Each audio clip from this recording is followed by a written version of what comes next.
कळमेश्वर येथे अवैध दारू विक्रीवर पोलिसांची कारवाई, आरोपीकडून 16,490 रुपयांचा मुद्देमाल जप्त। पोलीस स्टेशन कळमेश्वर हद्दीतील कोहळी गाव परिसरात पोलिसांनी अवैध दारू विक्री करणाऱ्या एका व्यक्तीवर धाड टाकून दारूसह मुद्देमाल जप्त केला आहे।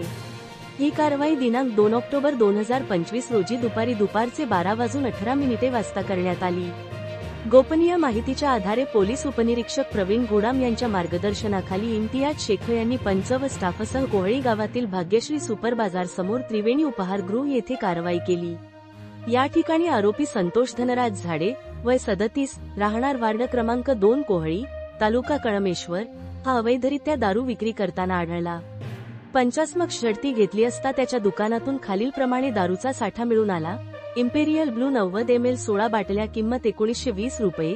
इम्पेरियल ब्लू 180 ml 14 बाटल्या, किंमत 3080 रुपये। रॉयल स्टेज 180 ml 5 बाटल्या, किंमत 1250 रुपये। देशी बिंगरी संत्रा नंबर 1 ते 90 ml 78 बाटल्या, किंमत 3120 रुपये। देशी बिंगरी संत्रा नंबर 1 ते 180 ml 89 बाटल्या, किंमत 7120 रुपये। एकूण मुद्देमाल 16,490 रुपये किंमतीचा जप्त करण्यात आला। आरोपीकडे कोणताही परवाना नसल्याचे उघड झाल्याने पंचनाम्यानुसार माल जप्त करून नमुने पंचात्मक सीलबंद करण्यात आले। या प्रकरणी आरोपी संतोष धनराज झाडे याच्याविरुद्ध महाराष्ट्र दारूबंदी कायदा कलम 65(I) अन्वये गुन्हा दाखल करण्यात आला असून पुढील तपास कळमेश्वर पोलीस करीत आहेत। नागपूर ग्रामीण रिपोर्टर इशी नाका धार्मिकची रिपोर्ट।